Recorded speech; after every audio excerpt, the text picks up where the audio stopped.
요한복음 16장 7절부터 12절까지 함께 읽습니다. 그러하나 내가 너희에게 실상을 말하노니 내가 떠나가는 것이 너희에게 유익이라. 내가 떠나가지 아니하면 보혜사가 너희에게로 오시지 아니할 것이요 가면 내가 그를 너희에게로 보내리니 그가 와서 죄에 대하여 의에 대하여 심판에 대하여 세상을 책망하시리라. 죄에 대하여라 함은 저희가 나를 믿지 아니하며 의에 대하여라 함은 내가 아버지께로 가니 너희가 다시 나를 보지 못하며 심판에 대하여라 함은 이 세상 임금이 심판을 받았음이니라. 내가 아직도 너희에게 이를 것이 많으나 지금은 너희가 감당치 못하리라. 아멘. 주님께서 내가 너희에게 실상을 말하노니 내가 떠나가는 것이 너희에게 유익이라. 내가 떠나가지 아니하면 보혜사 성령님께서 너희에게로 오시지 아니할 것이요 가면 내가 그를 너희에게로 보내리니 그가 와서 죄에 대하여 의에 대하여 심판에 대하여 세상을 책망하시리라. 성령 하나님의 역사하심이 있기 때문에 세상 사람들은 주님을 만날 수 있습니다. 성령 하나님의 도우심을 통하여 세상 사람들은 거듭날 수 있고 주님을 만날 수 있습니다. 세상에 대하여 성령님께서 책망하시면서 첫 번째 하시는 책망은 죄에 대하여 책망하신다. 죄에 대하여 책망하신다는 것은 근원적으로 죄가 무엇인지를 알게 하신다는 것입니다. 그래서 불신자들, 예수님을 알지 못하는 사람들이나 아는 사람들이나 죄를 알게 되고 죄를 깨닫게 되는 것이 성령님의 역사하심이다 라고 말씀합니다. 세상은 예수님을 믿는 우리들이 죄에 대하여 더 깊은 자각이나 더 깊게 깨닫게 하시는 성령의 역사하심이 없는 경우가 많습니다. 죄에 대해 깨닫는 어떤 성령의 역사하심보다는 우리가 죄에 대해서 느끼는 것은 우리가 가지고 있는 양심상에서 느끼는 죄에 대한 깨달음이 제가 보기에는 좀 대부분이지 않나 그렇게 생각합니다. 예수를 믿는 사람들도요. 일찍부터 믿기 시작한 사람들, 저도 일찍부터 믿기 시작했지만 일찍부터 예수를 믿기 시작한 사람들의 경우도 주님을 깊이 있게 만나지 못하는 사람들이 의외로 많습니다. 주님의 깊은 은혜를 누리지 못하는 사람들이 많습니다. 근데 그 이유가 뭐냐 그러면 모태신앙 같이요. 그 이유가 뭐냐 하면 죄에 대하여 제대로 알지 못하기 때문에 그렇습니다. 물론 우리는 다 죄를 짓고 살아갑니다. 이런저런 죄를 다 짓고 살아가요. 근데 우리의 죄에 대한 개념은 성령 하나님께서 깨닫게 하시는 존재론적인 죄를 가지고 있는 죄인이라는 것을 깨닫기보다는 단순하게 내가 알고 있는 양심, 생각, 윤리, 가르침, 배움 또 어릴 때부터 교회에서 말씀을 통해서나 성경 읽으면서 배워왔던 너희에게 잘못이야 하고 책망받아왔던 그런 죄에 대한 단순한 윤리적인 깨달음이라는 것입니다. 주님께서 어느 날은 이 배를 타시고 베드로의 배를 타시고 그 다음에 말씀을 증거하셨습니다. 증거를 마치신 다음에 베드로에게 깊은 데로 나아가서 그물을 던져라 그랬습니다. 그때 베드로가 하는 말이 내가 밤이 맞도록 수고하면서 고기를 잡아보았는데 한 마리도 못 잡았습니다.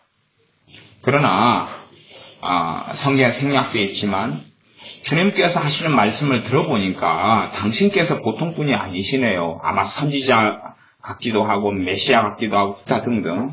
그래서 말씀에 의지하여 그물을 내리겠습니다. 그리고 주님 말씀에 순종하여서 깊은 데로 가서 그물을 내렸습니다. 그때에 상상할 수 없이 많은 물고기를 잡았습니다. 그때 베드로 사도가 주님의 발 앞에 무릎을 꿇고 엎드리면서 주여 내가 죄인이로소이다 나를 떠나소서 그럽니다. 베드로 사도가 어부로서 살아갔어요. 어부들의 삶이라는 건 참 단순합니다. 또 나아가서 이 갈릴리 굉장히 구석진 곳에 사는 사람들 입장에서는 특별하게 무슨 죄를 지으려고 그래도 죄를 지을 거리 자체가 없어요. 액면 그대로. 우리의 윤리상으로 이야기하면 특별히 죄를 지을 거리 자체가 없어요. 또 돈도 없고 유흥가도 없고 그 다음에 해가 지면은 전등도 없고 그리고 하루에 고단하게 늦게까지도 그물질을 하고 때로 밤새기도 하고 육체 노동을 하고 살기 때문에 몸이 피곤하고 그때 단지 물고기를 잡지 못하면 굶주리고 살아가는 그런 삶이고 그렇기 때문에 사실상은 우리가 생각하는 부분에서는 베드로 사도 같은 이런 어부였던 베드로 같은 사람이 주님께서 물고기를 낫게 하시고 물고기를 어마어마하게 잡게 하시는 그 기적을 통해서 내가 죄인으로소이다 나를 떠나소서라고 탄식하고 죄를 깊이 있게 깨닫게 되는 일이 별로 일어나야 될 상황 같지는 않게 보인다 그 말이. 주님께서 오병이의 기적을 행하셨을 때에 성인 남자만 5,000명이었습니다. 무수히 많은 사람, 그래서 여자들하고 어린아이들까지 합치면 가볍게 아마 그 숫자가 2만 명 단위가 넘어갈 거라 이렇게 추측합니다. 그렇게 많은 사람들이 오병이의 기적을 체험합니다. 어떤 면에서는 베드로 사도하고 아주 밀접하고 비슷한 경우가 되어집니다. 베드로 사도도 무수히 많은 그러한 물고기를 잡는 기적의 현장이 있었고 오병이어 같은 경우도 무수히 많은 사람들이 전혀 없는 것 단지 그냥 작은 떡덩이 5개 하고 그 다음에 물고기 2마리에서 무수히 많은 이 물고기와 떡이 만들어져서 그것을 먹게 되는 그것도 배불리 먹게 되는 그 기적의 현장에 있습니다. 그러나 베드로 사도 같은 그런 일이 벌어지지 않아요. 도대체 이 두 가지의 차이점이 무엇인가 하는 것입니다. 베드로 사도는 동일한 주님의 기적을 통하여서 내가 죄인이로소이다 나를 떠나소서 그럽니다. 이 두 종류의 사람들이 극명한 차이가 나타납니다. 극명한 차이가 나타나요. 동일한 기적인데요. 어떤 사람은 하나님의 살아계심과 만나면서 자신의 깊은 죄를 보고 발견합니다.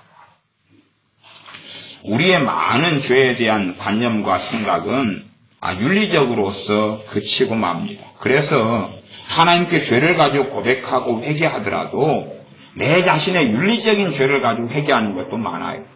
그 다음에 이제 예수님 믿는 사람들 우리 입장에서는 일찍부터 믿었으면 많은 경우에 나름대로 양심적으로 살아옵니다. 나름대로 나를 지키고 깨끗하게 살려고 예를 씁니다. 그렇게 살아오면서 내 자신의 심각한 죄를 보기보다는 어떤 면에서는 우리 자신의 깨끗함과 의로움을 보게 된다고도 저는 생각합니다. 우리 자신이 어릴 때부터 신앙생활하고 믿음생활을 해오는 사람이라면 다른 사람들과 비교해가지고 상대적으로 의로움, 내가 얼마나 의로운가, 내가 얼마나 깨끗한가, 나아가서 죄를 지을 때마다 회개 기도하는 습관을 가지고 있는 사람이라면 내가 얼마나 정결한가. 물론 우리 자신이 죄를 짓고 혈기내고 근심하고 탄식하고 정욕 가운데 살 때는 내가 심각한 죄이라고 느끼지만 상대적으로는 사실은 그렇지 않은 게 너무나 많습니다. 내가 얼마나 상대적으로 깨끗한가, 내가 얼마나 다른 사람에 비해서 나은가, 내가 내 형제들 사이에서 얼마나 나은 사람인가, 내가 불신자보다 얼마나 나은 사람인가 하는 것입니다. 실상은 어떤 사람이 사람을 10명을 살인해서 죽입니다. 10명을 죽여요. 그 다음에 그는 마음속에 심각한 증오심을 가지고 살아갑니다. 10명을 죽인 이후에도 경찰에 잡히기 전까지 또 죽이려고 계획을 짜고 살아갑니다. 그러다 경찰에 잡혀요. 어떤 사람은 아주 좋은 그러한 공자, 맹자, 유교의 집안에 태어나서 그래서 어떤 것이 사람의 도리인지를 배우고 어떤 것이 예인지를 배우고 어떤 것이 군자 삼락인 것을 배우고 어떤 것이 사람을 존중하며 섬기는 것인 걸 배웁니다. 물론 그런 가운데 이제 성장하고 자라기 때문에 굉장한 윤리적인 인간으로 어릴 때부터 자랍니다. 그러면 하나님 앞에서, 그래서 윤리적인 인간을 자라니 심각한 그런 범죄 속에 들지는 않아요. 그러면 하나님 앞에 섰을 때에 사실상은 그 두 사람이, 우리 인간의 눈에는 한 사람은 법에 완전히 저촉되어서 사형 선고를 받아야 마땅하고, 한 사람은 법으로 아무리 그 사람을 추적해도 발견할 죄가 거의 없다는 사실입니다. 법으로 없다는 사실. 그런데 죄에 대하여라 함은, 죄에 대하여라 함은 저희가 나를 믿지 아니하며, 그것처럼 정말로 이 죄인인 사람들이 이 두 종류의 극명하게 다름에도 불구하고 하나님 앞에서는 이 두 종류의 사람이 같다는 이야기. 두 종류의 사람이 같다는 이야기. 에베소 2장의 말씀으로 한다면, 허물과 죄로 죽었던 너희를 살리셨도다. 너희가 그때에 이 세상 풍속을 졌고 이 세상의 임금을 따라서 너희가 살았다. 그러니 사망이 왕노릇하고 하나님과 전혀 상관없는 사람이었다라고 말씀합니다. 이미 하나님의 진노가 임하여 있는 사람들이에요. 그러나 겉으로 보기에 윤리적으로 아주 깨끗하게 산 사람하고 그 다음에 살인마로 산 사람하고, 이 두 종류의 사람 가운데 윤리적으로 산 사람은 자신을 제대로 돌아보기 어렵습니다. 심지어는 윤리적으로 산 사람이 주님을 만나는데도 주님을 심지어 영접할 수도 있습니다. 그런데 자신이 정말로 베드로 사도가 이 무수히 많은 고기를 잡으면서 느꼈던 내가 죄인으로소이다 나를 떠나소서 하는 그 심각한 자기의 존재적으로 죄인인 것을 깨달을 수 있겠느냐는 것입니다. 그러니까 우리의 많은 자녀들이 왜 어린 시절부터 신앙생활을 하지만은 시간이 흘러서 떠나가느냐 하는 여러 이유가 있습니다만은 그중에 근원적인 이유를 제시하자면 자신이 존재적으로 얼마나 심각한 죄인인지를 잘 깨닫지 못하고 느끼지 못하기 때문이다. 그렇게 봅니다. 자신이 얼마나 심각한 죄인이고 하나님의 진노 아래 심판 아래 있던 죄인인지를 느끼지 못하니까 그냥 급속도로 구원받았어. 급속도로 예수님 영접했어. 내가 심각한 죄인이라는 것, 내가 지옥에 갈 수밖에 없는 죄인이라는 것, 그걸 깨닫기보다는 급히 덮어버리는 거죠. 윤리교육을 먼저 시작되었습니다. 모태신앙이니까 이렇게 예수님 믿어야 돼. 일찍 어린 시절에 예배당에 다녀야 돼. 기도 이렇게 해야 돼. 너 잘못했지. 회개기도해. 헌금 내. 이렇게 헌금 주일날 헌금 1,000원이야. 이거 내. 그렇게 하면서 그건 참 좋은 겁니다. 정말로 좋은 복과 은혜를 우리의 자녀지만 받은 거예요. 그러나 유감스럽게도 심각하게 그가 윤리적인 죄만을 인식하고 알지 자신이 지옥 갈 수밖에 없는 죄인이라는 것을 자각하고 느끼면서 그 세계 속에 머물러 있는 시간이 없는 거예요. 그렇게 되질 않는 거예요. 그리고 이제 나 구원받았어. 나 예수님 영접했어. 나 의로워졌어. 그러니 괜찮아. 했어. 그리고 그 가운데 이제 신앙생활도 해가고 기도생활도 해가고 예배도 드리고 살아갑니다. 대부분의 예수님 믿는 사람들도 아마 내가 심각하게 존재적으로 죄인이라는 것을 깨닫고 통곡한 이후에 다시 원점으로 돌아가기가 쉬운 것 같습니다. 원점으로. 물론 우리가 심각한 죄인이었어요. 그러다가 구원받았어. 그런데 내가 존재적으로 주님께서 구원하시기 전에 얼마나 심각한 죄인이었다는 것을, 지옥 갈 수밖에 없는 죄인이었다는 것을 망각하기 시작합니다. 이걸 망각하기 시작하면서부터 하나님의 은혜는 급속히 사라져갑니다. 대부분 모태신앙으로 신앙생활을 한 사람들은 아주 놀라운 성령 충만을 경험하는 경우가 드물더라고요. 아주 드뭅니다. 그 다음 모태신앙이 아니고 1세대 신앙인으로 살면서 깊은 그러한 성령 충만과 은혜를 경험하며 삶이 변화지고 달라지는 이러한 하나님의 은혜의 역사 속에 들어가는 사람들은 모태신앙보다 1세대 신앙인들이 상대적으로 몇 배가 더 많습니다. 그러면 1세대 신앙으로 살아온 사람들은 일찍부터 성경 교육을 받지 않았어요. 일찍부터 말하자면 세상 사람으로 살아왔어. 어린 시절부터 예배당에 나오지 않고 예배드리지 않았고 성경 읽지 않았고 믿는 부모 밑에 살지 못했어요. 뭐가 죄인지 가르침받지 못했어요. 그리고 자신의 성질대로 혈기대로 분노대로 살아왔어요. 그러나 일상적으로 일부의 사람들을 제외하고는 다 비슷비슷하지 않습니다. 어린 시절부터 신앙생활을 했던 자녀나 아니면 안 믿었던 자녀나 겉으로 볼 때에는 별 차이가 없습니다. 비슷비슷합니다. 대신에 이제 신앙생활을 일찍부터 했던 자녀들은 내가 의롭다 깨끗하다 하는 그 심각한 병이 일단은 시작을 일찍 하고, 그렇지 않은 사람들은 주님께서 만나 주셨을 때에 성령님의 가장 근원적인 역사가 뭐냐 하면 죄에 대하여 알려주시는 거예요. 내가 얼마나 본질적으로 죄인인가를 보여주시는 거예요. 그것을 받을 수 있는 사람이 그때에 회개가 터지고 성령 충만을 놀랍게 경험합니다. 마찬가지라고 봅니다. 예수 믿는 사람들이 우리가 예수님을 통하여서 죄가 용서받고 의롭다함을 받습니다. 그러나 나아가서 또 성령 충만을 받는 많은 상황에서도 회개가 터지면서 성령 충만을 받습니다. 다시금 신앙생활을 하면서 성령 충만을 받고 다시 까먹고 잃어버린 다음에 다시 성령 충만이 올 때도 많은 경우에 회개를 동반합니다. 모든 경우는 아니라 많은 경우에. 회개가 동반된다는 것은 다시금 성령님의 사역이 나타나서 본질적으로 내가 얼마나 죄인인가를 보게 하시는 것입니다. 그러니까 우리는 물론 우리가 죄책감, 정죄, 참소 가운데서 살아가면서 어떤 죄를 지으면 그것 때문에 우리가 힘들어하고 어려워하면서 그 기억이 잊혀져 갈 때까지를 기다리겠죠. 죄에 대한 기억이 잊혀질 갈 때까지, 흐릿해질 때까지. 그 정도 되면 이제 우리 양심은 별로 심각하게 우리 우리를 정죄하지는 않습니다. 기억이 안 나거든요. 내가 오늘 잘못을 짓고 어제 했고 그제 했다면 기억이 또렷하다가 3년이 지나버렸어요.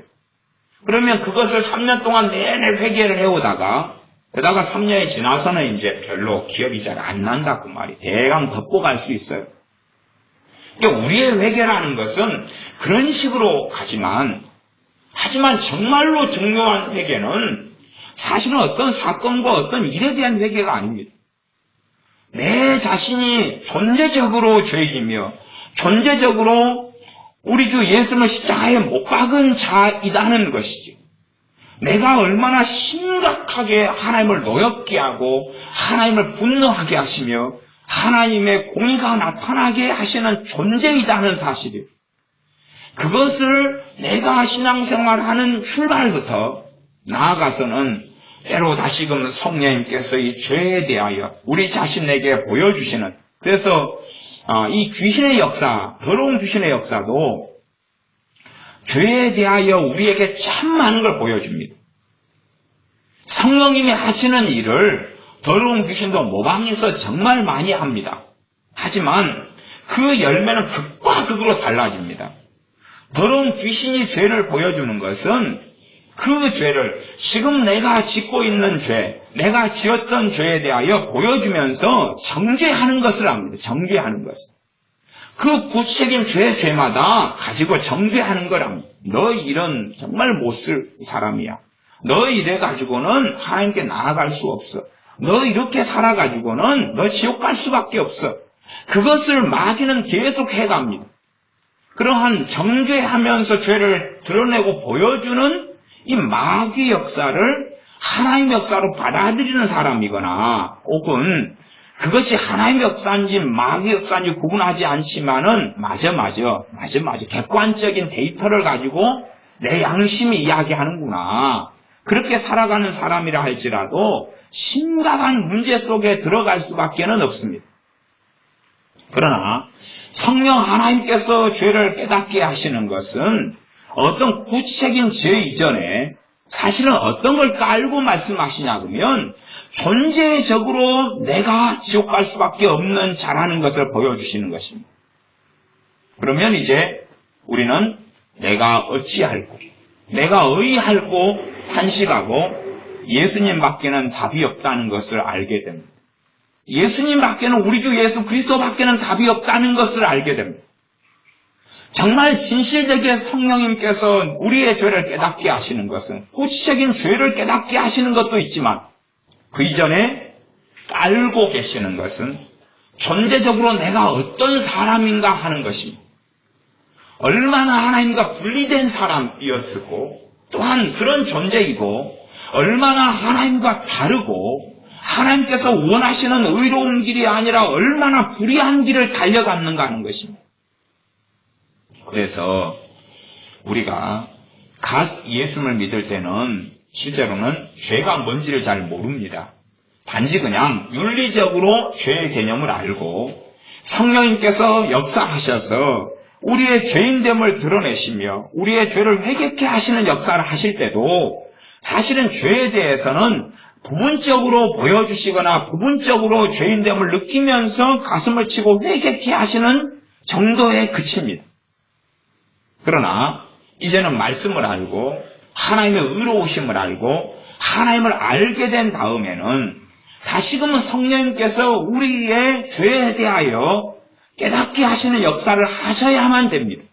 그리고 그 전에 처음 예수님 믿을 때에 내 존재적으로 내가 어떤 죄인인가를 깨달았던 것이 있다면 그 다음에는 믿음이 좀 자라고 성장한 다음에 성령님께서 우리의 죄에 대하여 보이신다면 우리가 존재적으로 더 심각한 죄인이었다는 것을 보게 하신다는 이야기입니다. 우리가 어린 시절에는 어린 아이들과 함께 살면서 도토리 키재기를 합니다. 그리고 그 세계 속에서 내가 1등도 하고 2등도 하고 5등도 하고 때로는 잘난 척도 하고 못난 척도 하고 살아갑니다. 그러나 사는 세계가 더 달라지고 성장한 다음에는 유치원 애들이 초등학교 1학년 애들이 1등이네 2등이네 3등이네 뭐 자랑하고 큰소리 치는 것이 얼마나 우습다는 것을 사실은 알게 되어지죠. 그것처럼 우리가 어린 신앙이나 혹은 인자 믿을 때에 죄를 깨달았던 것은 사실은 정말 보잘것없었다는 것을 깨닫습니다. 그리고 우리의 믿음이 더 자라간 다음에 성령님께서 우리의 죄를 더 밝히 보여주시는 일을 해 가신다는 것입니다. 그런데 문제는 우리가 우리 존재적인 죄인이라는 것을 보여주시는 것보다는 마귀의 참소 속에 들어가서 구체적인 죄를 통하여 정죄를 받는 방향으로 우리가 터닝하기가 쉽다는 것입니다. 우리 존재적으로 얼마나 우리 자신이 사람을 10명 살인해 죽이지도 않았고 심지어 도둑질도 하지 않았고 간음도 행하지 않았고 이렇게 살아와서 막 깨끗해, 막 괜찮은 사람이야, 나 이 정도면 큰 문제가 없어, 그렇게 주장하는 사람임에도 불구하고 내 존재적으로 내 죄를 보여주실 때는 사람을 10명 죽이나 100명 죽인 살인범하고 차이가 없는 것을 보게 됩니다. 왜냐하면 심판이 결과적으로는 같은 지옥이거든요. 그러면 공의로우신 하나님께서 단순히 예수를 믿지 않는다고 왜 지옥에 보내겠느냐는 것입니다. 단순히 믿지 않는다고 지옥에 보내지 않습니다. 그럴 수는 없는 거예요. 그럴 수 없는 거예요. 단순히 예수를 안 믿는다고 지옥에 보낼 수는 없는 겁니다.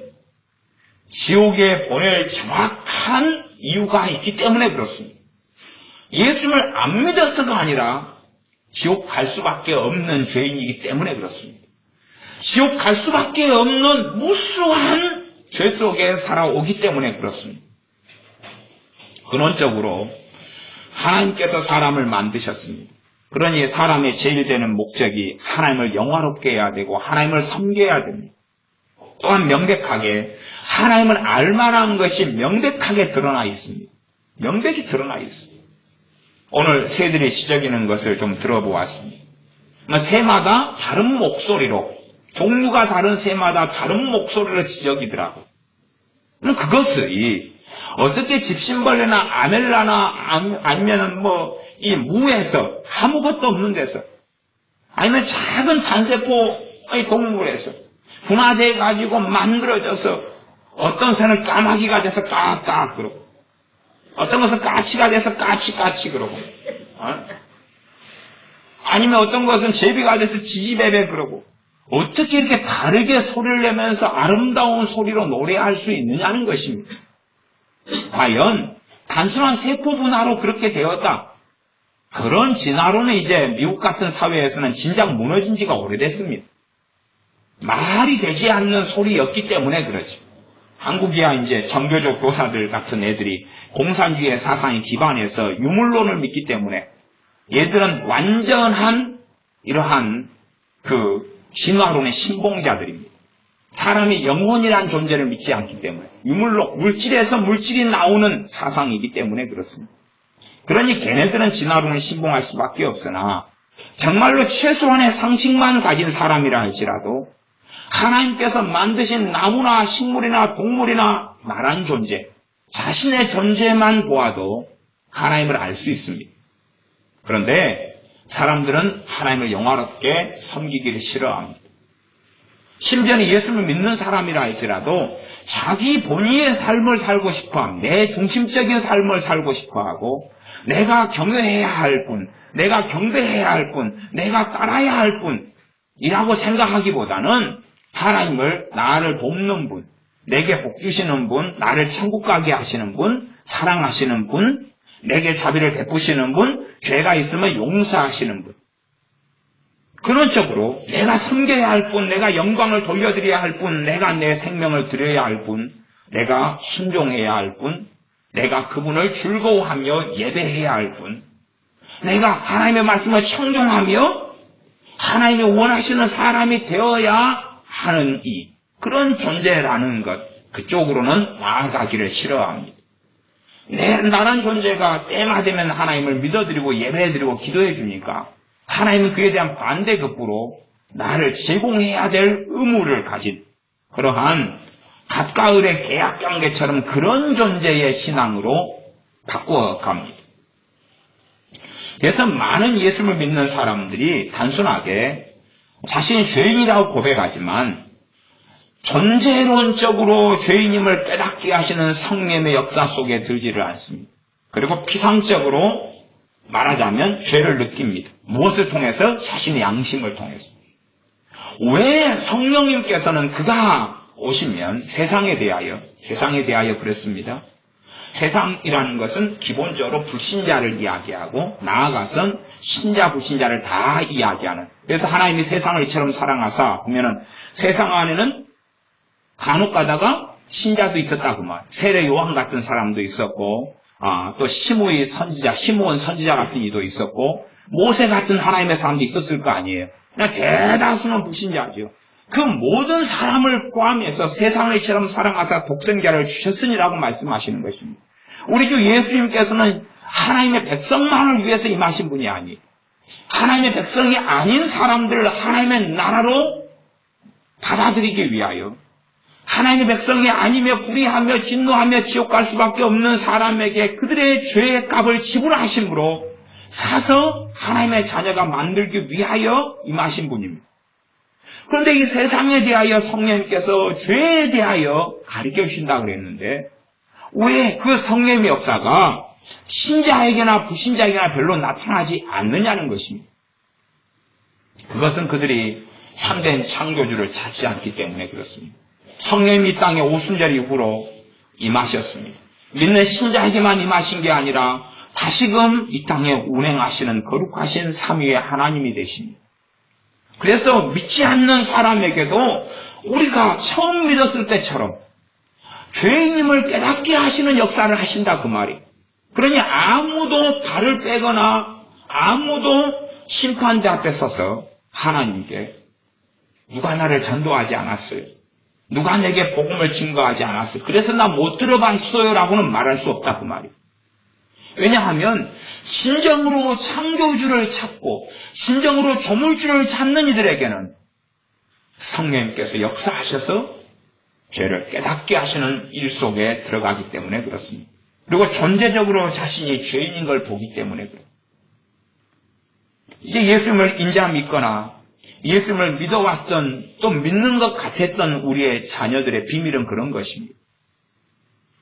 자신이 존재적으로 죄인이라는 것은 기억하거나 자각하지 않습니다. 그쪽으로는 성령님께서 역사하시기를 원하지 않습니다. 무관심하죠. 무관심하고 내가 하나님을 통해서 무엇을 누리는가만 생각이 있습니다. 또한 죄에 대해서도 자신의 양심상, 윤리상, 도덕상, 성경의 말씀들을 윤리적으로 자꾸 보아서 이건 죄야, 이건 잘못이야, 그건 회개기도 하면 되지, 잘못했습니다. 이런 정도에서 그치려고 그럽니다. 그렇기 때문에 많은 우리의 자녀들이 사실은 자기가 얼마나 심각한 존재이고 얼마나 자기가 하나님을 노엽게 했던 존재이고 하나님의 진노를 받아서 지옥의 영원한 불구덩이에 떨어질 수밖에 없는 존재인지에 대한 아무런 의식도 아무런 자각도 없습니다. 사실은 그것을 볼 때에 그것을 깨닫고 그것을 알 때에 그때에 예수님을 참되게 믿을 수 있습니다. 예수님께서 어떻게 날 위해 죽으셨고 어떻게 내 죄에 대한 값을 지불을 하셨는지를 압니다. 마찬가지입니다. 예수님을 믿고 있는 사람들도 그것을 사실상은 그 죄를 깨닫게 하시는 성령의 역사하심이 우리에게 자주 종종 있어야 합니다. 물론 항상은 아닐 겁니다. 항상 그래가지고는 어떤 면에서는 좀 곤란한 부분이 있을 겁니다. 하지만 간혹 가다가 때로는 하나님의 은혜가 약해졌고 나아가서 에베소 교회, 소아시아에 있는 에베소 교회 요한계시록에 있는 그래서 너희가 처음 사랑을 잃었다 그럴 때에 어떻게 처음 사랑을 잃어버릴 수 있느냐? 주님에 대한 사랑을 어떻게 잃어버릴 수 있느냐? 그때에 필요한 게 그것일 겁니다. 내가 존재론적으로 얼마나 심각한 죄인이었는지 그것을 깨닫고 알고 있는 사람은 주님을 사랑하는 것을 멈추지 않게 되어집니다. 그러나 내 의에 주목하는 사람, 내 깨끗함에 주목하는 사람, 내 거룩함에 주목하는 사람, 내 고상함에 주목하는 사람, 그런 사람은 항상 하는 것이 남과 비교하는 거지. 다른 사람을 판단하는 것이지. 왜 판단한다는 것은 상대적으로 내가 옳다 괜찮다는 것 아닙니까? 옳다 괜찮다는 게 있으니 상대방과 비교하기도 하고 판단하기도 하고 그래서 때로는 내가 나으면 우월감에 내가 못하면 열등감에 들어가는 것입니다. 그러나 하나님 앞에서야 사람과 사람을 자기들이 비교한다 그래도 얼마나 우습겠느냐는 것입니다. 얼마나 우습고 이상하겠느냐는 것입니다. 달팽이 2마리가 있습니다. 걔네들이 나란히 줄을 서서 달리기 시합을 합니다. 그러면서 한 마리가 열심히 가고 또 한 마리 쫓아갑니다. 그러면서 뒤에 쫓아오는 달팽이한테 앞에 가는 달팽이가 야야야 그렇게 늦어가지고 어떻게 살래? 그렇게 고개를 돌려가지고 뒤에 달팽이를 놀리다가 그만 갑자기 빠르게 지나가는 그런 거북이한테 치여버리고 말았어요. 그래서 병원에 입원해가지고 고객님 사고가 어떻게 났는지 사고 경위를 말씀해 주십시오 그랬더니 달팽이가 너무 갑작스럽게 일어난 일이어가지고 기억을 못합니다. 그러는 거예요. 달팽이들이 지그들이 2마리가 시합하면서 기어가봐야 손살같이 지나가는 거북이 치여가지고 정신을 잃을 수밖에 없는 거예요. 우리가 생각하는 우리의 입장에서는 인생사 속에서 별일이 벌어집니다만 특별한 아주 그냥 탁월한 북한의 김정은이 같은 김일성 같은 악인을 제외하고는 IS 같은 아주 악인을 제외하고 또 신천지 이단에 속해서 아주 어리석게 행하는 그런 이들을 제외하고는 다 일반적으로 이 법치국가에 살아가는 삶 속에서는 일부를 제외하고는 다 대동소이하다 그 말. 다 대동소이.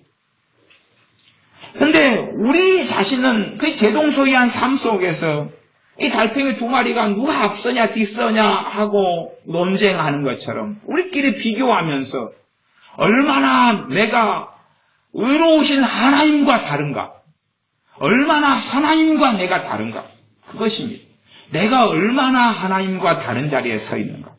내가 얼마나 하나님의 거룩하심과 다른가? 내 존재 자체가 다른가? 내가 걸어가는 길이 다른가? 우리 안에는 주님께서 오실 때까지 육신을 가지고 있기 때문에 육체의 소욕을 가지고 있고 육체의 정욕을 가지고 있습니다. 그래서 우리가 주님을 찾고 구하지 않고 주님의 은혜 속에 살지 않으면 이 육체의 정욕은 발동하고 날뛰고 죄 가운데 우리를 끌고 갑니다. 그때 이제 우리가 윤리적으로 어떤 것을 볼 것이냐, 아니면 다시금 주님 앞에 내 존재가 엎드려서 시몬 베드로가 물고기를 많이 잡은 가운데 주님 앞에 엎드렸던 것처럼 아이고 좋아 랄랄라, 그리고 물고기 많이 잡았다고 내 마누라한테 혼나지 않겠다고 너무 좋아하는 그것이 아니라 주님 앞에 존재적으로 엎드려서 내가 죄인입니다 하는 것처럼 우리가 주님 앞에 엎드려서 때마다 정말로 내가 존재론적으로 죄인임을 깨달고 그 앞에 엎드릴 때에 성령님께서 본질적으로 우리가 어떤 죄인인 것을 보여주실 겁니다. 그걸 보여주실 때 우리는 예수님을 사랑하게 됩니다. 정말로 내게 있는 구체적인 어떤 죄, 이 도토리 키재기 같은 어떤 죄가 아니라 비교 대상이 사람과 사람의 어떤 것, 우리의 윤리도 대부분 어디서 오냐 그러면 사람과 윤리, 인간관계 속의 윤리, 법에서 윤리에서 옵니다. 심지어 성경에 있는 것도 하나님의 법이 아니라 세상의 법의 기준으로 갖다 놓는 윤리로 탈바꿈을 시킵니다. 그래서 우리가 가지고 있는 우리의 죄라는 것이, 우리의 죄에 대한 자각이나 깨달음이 실제로는 대부분이 우리의 양심, 윤리적으로 만들어진, 법치국가에서 만들어진, 도덕으로서 만들어진, 또 성경 지식으로서 만들어진 그것에서 멈춥니다. 그러나 정말로 내가 존재적으로 죄인임을 자각하며 주님 앞에 엎드릴 때는, 그때는 주님을 믿는다는 게 어떤 의미인지를 알게 됩니다. 단지 그냥 예수님 영접하고 믿었어, 그러니 믿음을 통해서 나 구원받았어, 그런 문제가 아니라는 사실을 압니다. 물론 겉으로는 그 이야기지요. 그러나 더 깊이 들어가면 주님을 믿었으라는 의미가, 정말로 메시아를 세워놓고 메시아 대신 그리스도께서 십자가에 달리심으로써 하나님의 진노와 저주 속에 있는 나란 존재가 어떻게 하나님의 자녀가 되는지, 어떻게 이 억겁 같은 죄가 용서받고 새롭게 되는지, 나아가서 이 땅에 살아가면서 영원한 하나님의 나라에 들어가기 전까지 다시금 우리에게 필요한 것은 내가 존재적으로 죄인이라는 것을 느끼고 깨닫는 것입니다. 구원파에서는 그렇게 질문을 합니다. 당신이 죄인입니까? 의인입니까? 그래서 구원파의 질문에는 죄인이다 그러면 당신 구원받지 못했군요, 의인이다 그러면 띵동댕 정답입니다 그러지만, 우리 전통적인 이 개신 교회의 입장에서는 정답은 뭐냐 하면 내가 육신으로는 죄인이지만 믿음으로는 의인이라는 것이 정답입니다. 그러니까 우리는 이 역설성 속에 살아갑니다. 죄인이라는 것, 그래서 요한 1서 말씀에 너희가 죄 없다 하면 스스로 속이고 하나님을 거짓말하는 자로 만드는 것이라는 겁니다. 그러니까 우리는 주님을 영접하고 믿고 주님의 피로 죄가 깨끗게 되지만 또한 무수히 많은 죄를 발견하게 되어져요. 그리고 다시금 죄를 자백하고 고백하고 깨끗함을 받고 용서함을 받는 그 삶 속에 살아갑니다. 이 역설성이에요. 죄인과 의인의 역설성 속에 살아갑니다. 무수히 많은 죄 가운데 살아갑니다. 나 그것 가운데 정말로 예수님의 사람의 능력의 원천은 우리 주 예수님에 대한 믿음이고 우리 주 예수님의 십자가일진데, 정말로 주 예수님이 왜 내게 가치가 있느냐, 정말로 왜 주님께서 내게 정말로 존귀하고 귀하냐, 왜 그 주님을 믿는 믿음이 하나님의 복된 놀라운 선물인가, 그런 걸 알려면 내가 존재적으로 죄인이라는 것을 자각하고 알아야 됩니다. 또한 그 가운데 엎드릴 때만이 성령 하나님께서 알게 해주시는 겁니다. 내가 얼마나 깊이 있는 죄 가운데 있는 존재. 때로는 예수를 믿었다 하지만 그 죄를 벗어버리지 못하며 또한 그 죄 가운데 계속하여 살아나가는 존재이냐 하는 것입니다. 또 우리는 끊임없이 단지 내가 존재적으로 죄인인 게 아니라 그냥 죄 몇 가지만 가지고 있다는 것입니다.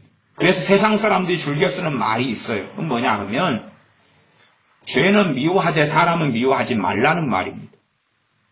그러니까 얼마나 좋습니까? 하나님께서는 그 죄는 지옥에 보내고 사람은 천국에 보낼 것 아닙니까? 그러지요? 죄는 미워하고 사람은 안 미워하니까 죄는 다 지옥에 보내고, 근데 죄는 생명이 없어요.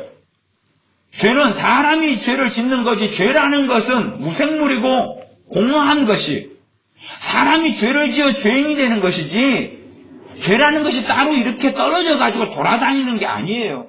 그런 게 아니에요. 근데 죄를 미워하라니 그것도 이상한 말이고, 사람을 미워하지 말라는 것도 이상한 말이고, 이게 말 같지 않은 말이죠. 우리가 그래서 단순하게 나는 그냥 고상하고 괜찮은 사람인데 죄 몇 개만 짓는 거야. 그래서 이것만 씻어내고 털어내면 되는 거야.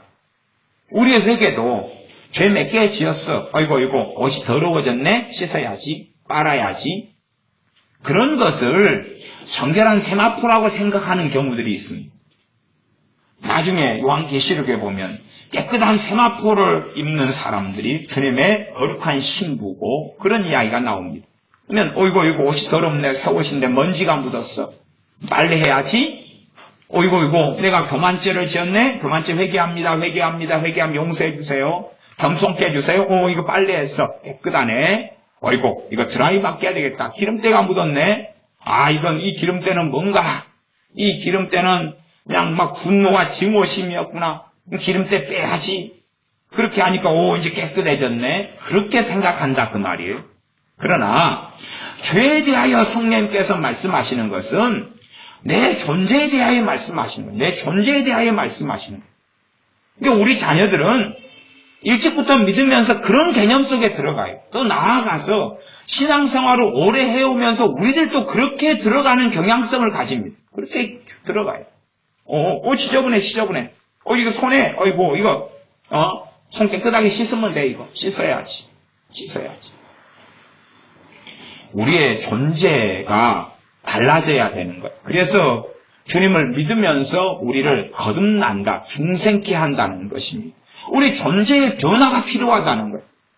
단지 그냥 내가 변화시킨다가 아니라 성령님을 통하여 나를 다시 태어나게 하시는 거예요. 그러나 그럼에도 불구하고 내 영은 거듭났으나 그러나 내 생각, 내 마음, 내 감정, 내 정서, 심지어 내 마음 이건 거듭나지 않았어요. 그래서 이 이중성 속에 분명히 거듭났는데 안 거듭났다. 분명히 거듭났고 다시 태어났고 새 사람이다. 보라 새 것이 되었도다 그러는데 내 마음은 아직 헝거 속에 있고 내 감정은 헝거 속에 있고 옛 상처 속에 있는 나를 그대로 보게 된다 그 말.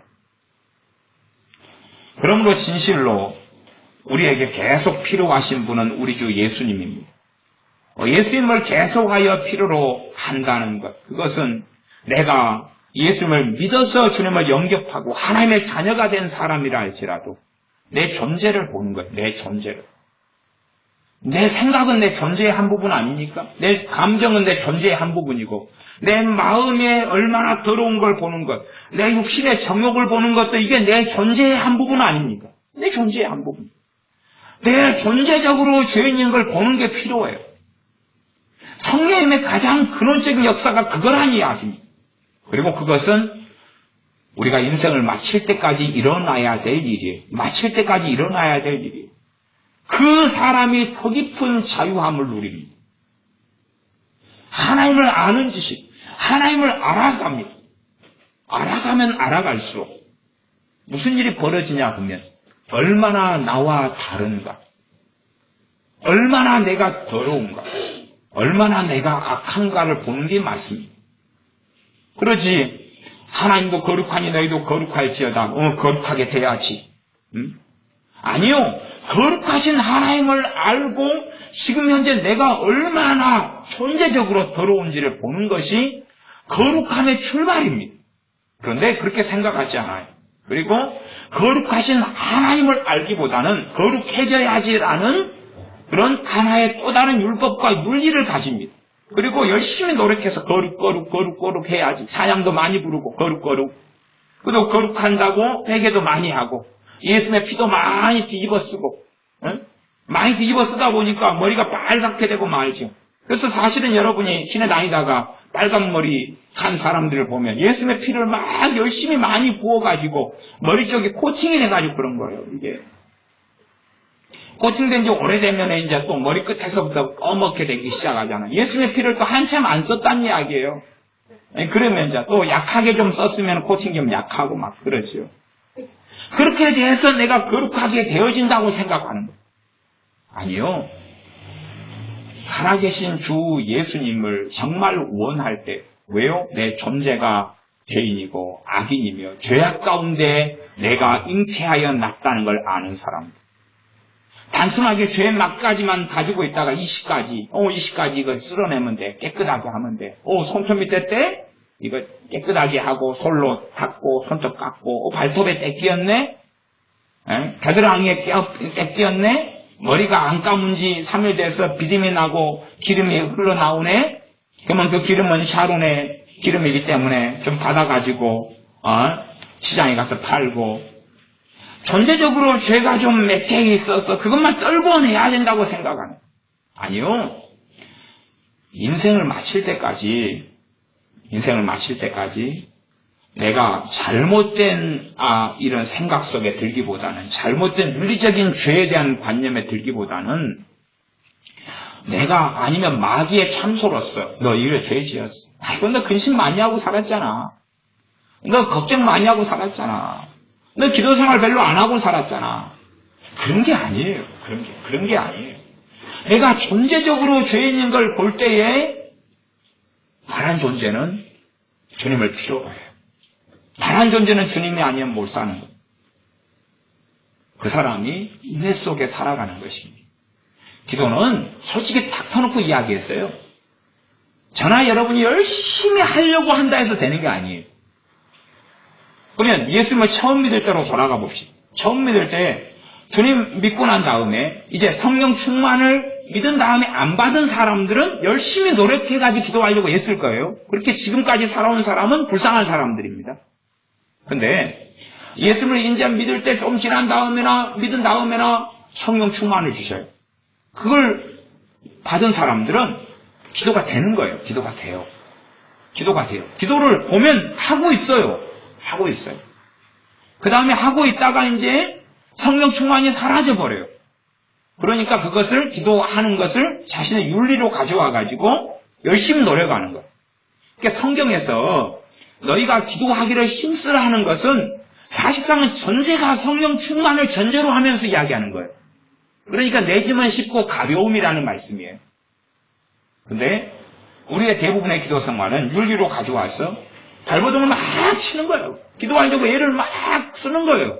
그러나 그런 기도 생활은 정상적인 기도 생활이 되질 않아요. 또 하면 할수록 내 고상함만 높아져 가고 내 거룩함만 높아져 가는 것 같지만 주님과의 관계를 전혀 변화시키지를 못합니다. 그런 기도 생활이 5년, 10년 돼도 별다른 게 없다는 걸 알아요, 우리는. 그러면 성령 충만을 받은 다음에는 기도가 되어져요. 기도를 하려고 애쓰는 게 아니라 기도가 되어지죠. 왜 성령 충만을 받게 되었느냐? 성령 충만을 받을 때는 알아요. 가장 일반적으로는 심령이 가난하기 때문에 성령 충만을 받습니다. 심령이 가난하기 때문에. 두 번째는 애통하기 때문에도 받습니다. 주님을 의지할 것밖에 없기 때문에 받기도 합니다. 물론 뜬금없이 자다가도 받습니다. 저 같은 경우는 자다가도 받았습니다. 그러나 그 다음에는 이제 기도가 되어지기 시작하죠. 본질적으로 성령 충만은 정말로 주님이 아니면 안 되는 사람들에게 있습니다. 정말로 주님이란 존재가 필요한 사람에게 있습니다. 그러나 주님이란 우리의 메시아, 우리의 구속주가 필요하지만 어떤 면에서 필요하냐? 내 존재 자체가 구제불능이기 때문이 아니라 몇 가지 더러운 죄 때문에 아니면 필요한 것 때문에 천국문 앞에서 내 이름 호명해 줘야 돼. 야, 뭐시기 너 천국 들어와. 그런 존재로서 그런 식으로 살아가는 믿는 사람들은 성령 충만을 누리고 살지 못합니다. 성령 충만 속에 들지를 못해. 신앙생활에 10년 하고 20년 하고 성령 충만케 해주시옵소서 해도요. 근원적으로 성령 충만을 가지고 설명한다는 것은 굉장히 어려운 개념입니다. 그러나 체험하고 누리는 사람은 알죠. 물론 성령 충만을 체험하는 사람마다 모양이나 양상이나 차이점과 공통점이 존재해야 합니다. 본질적으로 성령님께서는 자유케 하시는 영이십니다. 억제하고 억압하고 지배하고 조종하는 영이 아니기 때문에 주의 영이 계신 곳에는 자유함이 있느니라고 했습니다. 우리로 하여금 더 지혜롭게 만들고 우리로 하여금 더 명철하게 만들고 우리로 하여금 더 마귀 억압에서 풀려나서 더 자유로운 삶의 길을 걷게 하고 하나님의 형상이 살아나게 하고 맨 처음 창조되었던 모습을 찾게 하십니다. 내 성격을 찾아가게 하시고 나아가서 내 성격적 단점과 결점 속에 내 기질상의 단점과 결점을 벗어나가시고 그걸로 가능하지 않은 것까지도 부어주시는 그런 역사하심이 나타납니다. 나를 조종하고 지배하는 성령의 역사가 아니지요. 진리를 알지니 진리가 너희를 자유케 하리라 그랬죠. 또 자유함 속에 들어가죠. 그런 것이 일반적인 성령 충만의 기본적인 이해입니다. 귀신의 역사는 나를 지배하고 조종해서 밥 언제 먹어? 지금 어디에 가? 지금 시장에 가? 오늘 뭐 사? 옷을 무슨 색 옷을 입어? 너 올해는 어느 학교 들어가? 너 무슨 과를 들어가? 너 무슨 장사 해야 돼? 너 지금 노방전도 나가? 이렇게 지배하고 조종합니다. 성령이 아닌 존재는. 나 성령님께서는 그렇게 하지 않습니다. 그 자원함을 불러일으키며 기쁨 가운데 은혜 가운데 기쁘게 하나님을 섬기게 되는 길을 걷게 하십니다. 너 지금 노방전도 나가야 돼.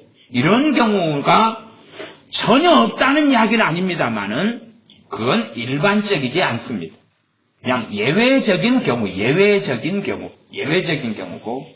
내가 정말로 주님을 즐거워하기 때문에 때로는 주님을 증거하고 전하고 싶은 마음이 불타고 일어나 올라서 나가는 것이죠.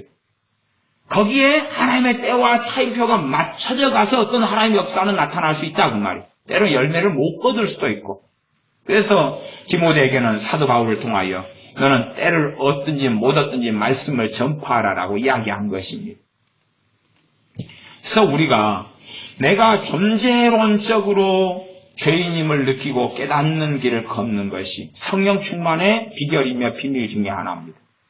내가 존재적으로 구제불능이라는 것을 얼마나 내가 성령 역사를 통하여 깨달을 수 있고 자각할 수 있느냐. 그때에 우리는 주님을 필요로 하게 됩니다. 정말로 주님을 원하게 되고 주님을 사랑하게 됩니다. 십자가에 못 박히신 그리스도께서 얼마나 귀한지 알게 됩니다.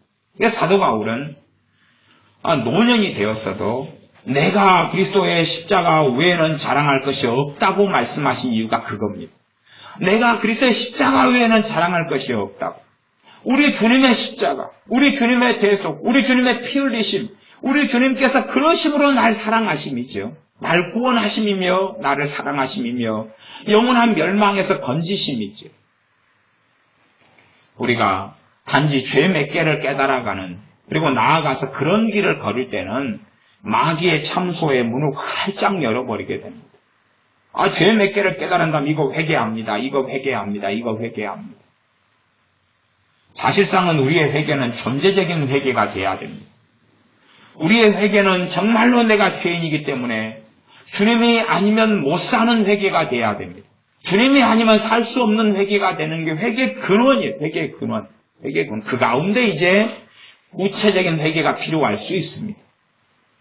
내가 정말로 내 존재가 주님이 아니면 결코 만족할 수 없는 사람, 주 예수님이 아니고서는 나는 영원한 심판과 지옥에 있을 수밖에 없는 존재로서 주님을 필요로 하는 사람, 그 사람이 주님의 기쁨 속에 들어가게 되고 주님의 자유함 속에 들어갑니다. 주님을 그래서 이 빌립보서 말씀에는 내가 말하느니 기뻐하라. 다시 말하느니 기뻐하라. 데살로니가 전서에는 항상 기뻐하라. 과거에 사마리아 도성이 복음을 받은 다음에 그 도성의 기쁨이 충만했습니다. 그렇게 성경에 기록되어 있습니다. 사도행전에. 그러나 정말로 주님을 더 깊이 아는 사람은 그것보다 항상 기쁨이 너무 충만해서 웃고 다니면 머리에 꽃을 꼽았다고 그러지 모르니까 적당하게 흘러가는 부분이 있겠지만, 그러나 존재적으로 참된 기쁨을, 더한 기쁨을 가져야 될 사람이 예수님의 사람들이 됩니다. 예수님의 사람이. 예수님이 없는 사람이 가지지 못했던 것을 가지고 있기 때문에 그렇습니다. 정말로 구원자, 대속주가 계시기 때문에 그렇고, 자신의 중보자와 대제사장 되시는 주님이 계시기 때문에 그렇습니다. 그러나 대부분의 많은 믿는 사람들이 신앙에서 퇴보하고, 이 소아시아의 에베소 교회가 처음 사랑을 잃고 나중에 행위는 더 많아졌지만, 예배도 많아지고 전도도 많아지고 구제도 많아지고 봉사도 많아졌지만, 처음 사랑에서 나오는 처음 행위가 사라져버리는 것은, 그런 것은 이제는 구원받았으니 주님은 더 이상 별로 필요하지 않아. 구원받았으니 별로 필요하지 않아. 그렇게 생각해버린 것도 중요한 이유가 될 것입니다. 그리고 이제 더 많은 의를 쌓아가야지. 더 많은 내 의를 쌓아가야지. 더 많은 봉사, 더 많은 기도, 더 많은 전도, 더 많은 헌신으로 쌓아가야지. 더 많은 기도를 쌓아가는 게 아닙니다. 내가 주님을 필요로 하면 성령 충만히 와서 자연스럽게 기도하도록 이끌어 주십니다. 기도하게 하시는 겁니다. 내가 누구를 구하면요, 주님을 구하면 주님께서 성령님을 부어주시는 것입니다. 성령님을 부어주시는 거예요. 에베소 3장에 보면, 1장인가요? 1장에 지혜와 계시의 영을 주사. 1장이죠? 에베소 1장이에요. 네? 1장 맞죠? 네. 그러면 봐보세요. 에베소 교인들은 성령이 안에 임하셨어요? 안 임하셨어요? 임하셨죠. 임하셨어요. 근데 사도 바울이 에베소 교인들을 위하여 중보기도를 합니다. 에베소 1장, 물론 3장도 그렇고 그러지만, 그러면 지혜와 계시의 영을 주사 그래요. 주사는 다른 말로 부어주사입니다. 안에 성령이 임하셨는데 지혜와 계시의 영으로 성령을 부어주라 그런 거예요. 왜? 성령 하나님이시니까. 내 안에 계시는데 또 임하신단 말이에요. 갇히지 않아요. 갇히지 않아요. 갇히면은 성령이 누구 안에 있다가 또 누구 안에 있으려면 옮겨 다녀야 될 거 아니에요. 그러죠. 왜 믿는 사람이 이 사람 안에도 있고 저 사람 안에도 있어요. 갇혀 계시면. 안 갇혀 계시니까 그런 거예요. 안 갇혀 계시니까. 안 갇혀 계시니까 이 사람 안에도 있고 동시에 저 사람 안에도 있고 동시에 저 사람 안에도 있고 동시에 또 지구 반대편에 있는 신자 안에도 계시고, 그 다음에 부어주시는 거예요. 주님께서 부어주시고 놀랍게 성령님은 임하시는 거예요. 그래서 지혜와 계시의 영인 성령님을 너에게 부어주사 하나님을 알게 하시고라고 기도하는 거예요. 정말로 기도는 배워져야 돼요. 배워지는 가운데 애를 쓰는 것이. 수영장에 물이 있는 가운데 수영하려고 애를 쓰는 거예요. 네? 해수욕장에 가가지고 애를 쓰는 거예요. 그러지. 우리가 이제 예배 끝나고 여기서 수영할까요? 수돗물이 여기다 막 틀어가지고 가득 채워요. 여기를.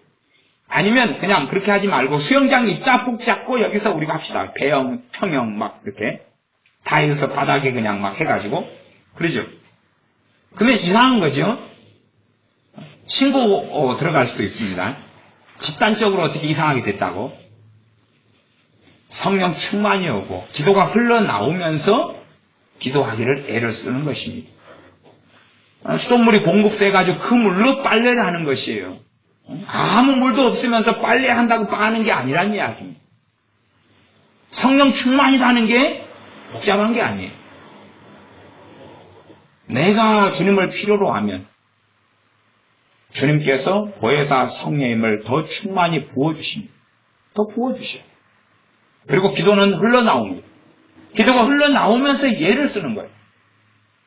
그러지, 아니, 물도 하나도 없는데 수영하는 연습만 모래 위에서나 땅바닥에서나 해가지고 뭐 하겠어요? 말이 안 되는 거.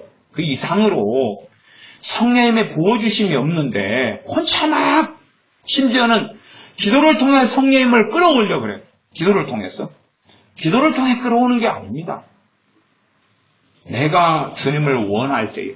단지 그냥 주님만을 원합니다. 주님만을 원합니다. 주님만을 필요로 합니다. 그런 기도를 밤새 찬양한다고 되는 문제가 아닙니다.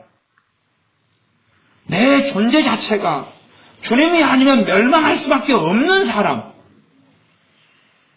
그리고 주님이 함께 하시면 멸망하지 않을 사람. 주님이 안 계시면 멸망하는 사람. 그게 죄에 대하여 알게 하시며 죄에 대하여라 함은 너희가 나를 믿지 아니함이. 죄가 드러나는 곳에 주님이 아니면, 주님을 믿는 게 아니면 아무도 하나님 앞에 설 수 없기 때문에 그렇습니다. 예수님이 없는 사람은 아무도 하나님 앞에 설 수가 없습니다. 아무리 고상해도, 아무리 깨끗하게 살아가도, 아무리 아름답게 가장하고 치장해도 절대 하나님 앞에 설 수가 없습니다. 내 존재가 주 예수 그리스도를 원하느냐는 것입니다.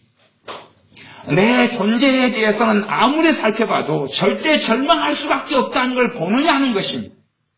그게 성령님의 첫 번째 사역입니다. 성령님의 첫 번째 사역이에요. 우리는 많은 액세서리를 신앙생활 하면서 만들어가기를 좋아합니다. 많은 액세서리를 만들어가면서 나 그래도 이렇게 고상하게 살아왔는데, 나 이렇게 해도 괜찮게 살아왔는데, 나중 행위들을 만들어가는 것입니다. 그걸 자기의 의를 만들어 간다는 것입니다. 그래서 로마서 말씀해 보면 이스라엘 사람들에 대하여 로마서에는 뭐라고 기록됐냐면 로마서 10장에 보면 이스라엘 사람들은 하나님께 열심히 있으나 지식을 따라서 된 게 아니고 나아가서는 하나님의 의를 세우려고 그런 게 아니라 자기의 의를 세우려고 하나님께 불순종했다고 나옵니다. 이스라엘 사람들이 하나님을 섬겼어요. 섬겼는데 누구의 의를 세우려고요? 자신의 의를 세우려고. 지금 하나님께 열심히 있는데 참된 진리의 지식이 아니라 율법에서 오는 율법에 대한 자기 이해와 해석을 통해서 율법을 지키면서 누구의 의를 쌓아가요? 자기 의를 쌓아가요. 주의를 지키면서 자기 의를 쌓아가요. 11조를 내면서 자기 의를 쌓아가요. 기도를 금식하고 작전 기도하면서 내 의를 쌓아가요. 예배당에 나가서 예배드리면서 내 의를 쌓아가요. 사실상은 구약의 이스라엘 백성이 했던 그것과 비슷한 길을 지금 현재 우리들이 행하고 걸어갑니다. 내 의를 쌓아가는 길이에요. 놀랍게 제가 어린 시절에 10대 때에 성령 충만을 받았을 때 그때는 이 고등학교 2학년이어가지고 학교에서 항상 밤 10시까지 나와서 공부를 시켰어요. 그러니까 수요일이나 아니면 금요일이나 예배당에 나올 수 없었어요. 기껏해야 주일 예배도 사실은 고등학교 2학년에도 인문계고 아주 그냥 그 철두철미하게 공부를 시키는 학교여가지고 예외를 인정하지 않는 그런 데에 속해서 주일까지라도 이렇게 복잡한 그런 경우였어요. 그러니까 기껏해야 주일날만이라도 어떻게 예배를 드릴 수밖에 없었어요. 그러나 그 정도만 해도 제가 그때 교회 다닌 지 13년 만에 주님 만나고 성령 충만을 받은 다음에 그것만 해도 기쁨이 넘쳤어요. 주일만 예배 드렸는데도 기쁨이 넘치고 감사가 넘쳤어요. 그리고 예배당에 거의 올 수 없는데 학교에만 있는데도 거기에서 기도가 흘러나오는 거예요. 거기에서 기도가 흘러나와요. 학교에서 나와서 집까지 걸어오는 시간이 한 1시간이 걸려요. 1시간. 별로 또 돈이 없고 그러니까 걸어서 이렇게 밤 10시 넘어서 걸어 다녔는데 많은 경우에. 근데 걸어서 1시간 오는 경우에 기도가 흘러나와요. 기도하려고 그러는 게 아니라 기도가 흘러나오는 거예요. 나중에 이제 몇 년이 흘러가서 기도가 흘러나오는 것이 멈춰가는 거예요. 기도가 흘러나오는 게 멈춰가는 거예요. 흘러가는 게 멈춰가는 거예요. 그러니까 오늘 제가 설교하는 것은 설교가 여러분이 대상이지만 아니요. 제가 대상이에요. 손 목사 너 들어 설교 지금. 너한테 하는 이야기야. 너 정말 예수님 필요로 하는 거야 이제? 너는 자기 위에 액세서리를 많이 만들어 놓고 너 정말 예수 그리스도 주님 필요로 해? 하고 제게 아니요. 제 안에 산 성령님께서 제 입을 통해서 제게 지금 말씀하고 계시는 거예요. 너가 기도가 제대로 이제 흘러나오는 삶이 아닌 것은 너가 지금 나를 필요로 하지 않기 때문 아니야? 이제는 너 고상함으로 충분한 거야? 아니, 너 고상하지 않잖아. 너 얼마나 너 죄 많아. 너 알잖아, 너. 그런데도 너는 존재적으로 너가 그렇게 악한 것은 생각하지 않고 그 죄 몇 개, 너가 지금 너 양심상, 성경 지식상 생각하는 죄 몇 개만 씻어내면 될 줄로 알지. 그것만 사포로 문대고 지세미로 문대면 될 줄 알지. 그러면 고상하게 될 것 같고 깨끗한 신부가 될 것 같고 세마포 옷을 입을 것 같고 그럴 것 같지. 아니요. 주 예수님이 함께 하시지 않는 사람은 존재론적으로 영원한 멸망밖에는 답이 없습니다. 영원한 멸망밖에는 없어요.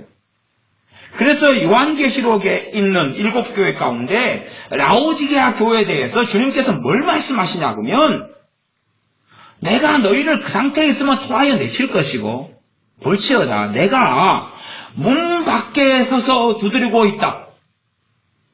라오디게아에 있는 교회는 풍성했어요. 부족함이 없다고. 실제적인 삶 속에 복지가 있었고 부가 있었고 돈이 있었고 떵떵거리고 살고 성공을 가진 교회였어요. 그런데 주님은 라오디게아 교회에 하시는 요한계시록 3장 20절의 말씀에서 봐봐 볼지어다 보아라 내가 문 밖에 서서 두드리고 있다. 그러면 라오디게아 교회는 누구를 쫓아냈다는 이야기입니까? 주님을 쫓아냈다는 이야기.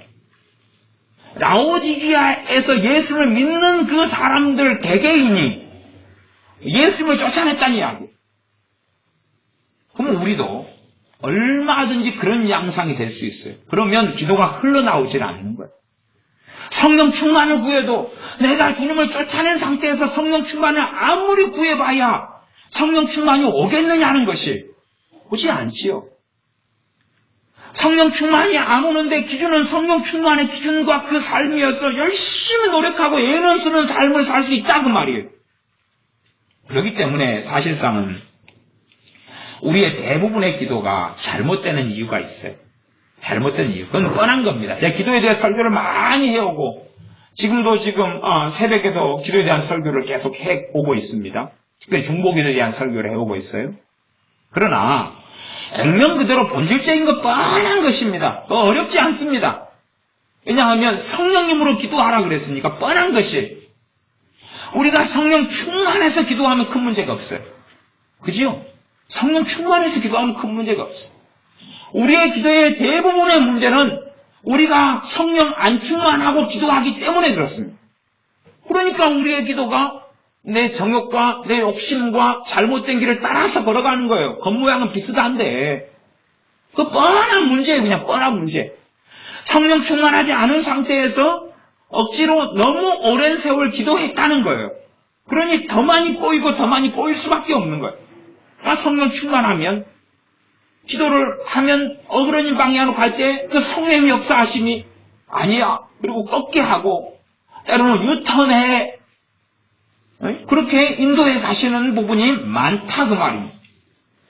성령 충만은 본질적으로 간단합니다. 내가 정말로 내 존재상 주님을 원하느냐는 것입니다. 주님이 아니면 살 수 없는 정말로 악하고 악한 자가 바로 나느냐인 것이. 하나님의 말씀을 통해 성령님께서 나를 보여주시기를 원합니다. 단지 죄 몇 개 이거 너 좀 교만한 것 딴 건 다 괜찮은데 이 교만 그것만 빼면 진짜 네 사람 무시할 것 같아. 그래서 우리가 그러잖아. 야, 이 딴 데는 다 이쁜데 그 입술만 그 두꺼비 입술만 수술만 하면 이쁘게 나올 것 같은데 뭐 그런 거 있잖아요. 눈만 단추구멍이 막 커지면 그냥 좋을 것 같은데 사람 얼굴은 그럴 수 있어요. 사람 얼굴은 그럴 수 있는데 우리 존재 자체는 그렇게 안 고쳐집니다. 내가 거듭난 하나님의 자녀로 살 수 있는 것은 주님께서 나와 함께 하실 때만 거듭난 존재로 살 수 있는 겁니다. 내가 주님만을 원할 때에 아니요. 주님이 당연히 빵도 원하고 떡도 원하고 옷도 원하지요. 그런 개념의 문제가 아니라 내 존재가 주님이 아니면 영원한 멸망 속에 있을 수밖에 없는 것을 내가 알고 있을 때에, 하나님 말씀이 그런 내 죄를 드러내 주실 때에, 보여주실 때에, 단지 내가 죄 몇 가지만 가지고 있어서 털어버리면 되는 존재가 아니라는 것을 성경은 보여주고 있다 그 말이에요. 성경은 너가 죄 몇 개만 털어버리면 되는 게 아니야. 너 지방으로부터 마귀역사 저주로 내려오네? 가게 저주지요? 그러면 너 가게 저주 그것만 해결하면 네 될 것 같네? 그런 문제가 아니란 사실이. 내 존재 자체가 불의하고 내 존재 자체가 악하다는 것을 성경은 끊임없이 보여주려고 그럽니다. 그러나 우리는 아니야. 내 존재는 괜찮은 존재야, 이거. 괜찮은 존재야. 좀 고장나고 좀 빵꾸나고 구멍난 부분 있지만 잘만 땜빵하면 돼, 이거. 그 다음에 좀 첨가하고 뺄 거 빼고 그러면 돼. 밥을 합니다. 밥을 했는데 밥이 다 타버렸어요. 다 시커멓게 다 타버렸습니다. 건져서 먹을 게 없어요. 그러면 존재 자체가 이제 문제가 돼버린 거예요. 근데 그걸 알아야 되는데 아니야. 조금 더 끓이면 될 거야. 물려서 시커멓게 다 타버렸는데 조금 더 끓이면 돼.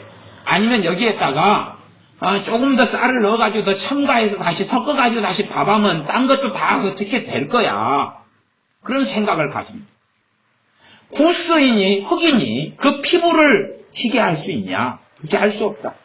그래서 우리는 흑인 중에 한 명 옛날에 춤추는 어떤 마이클 잭슨 그 양반이 얼마나 자기 피부 껍질 벗겨내기를 많이 했습니까? 많은 돈을 가지고.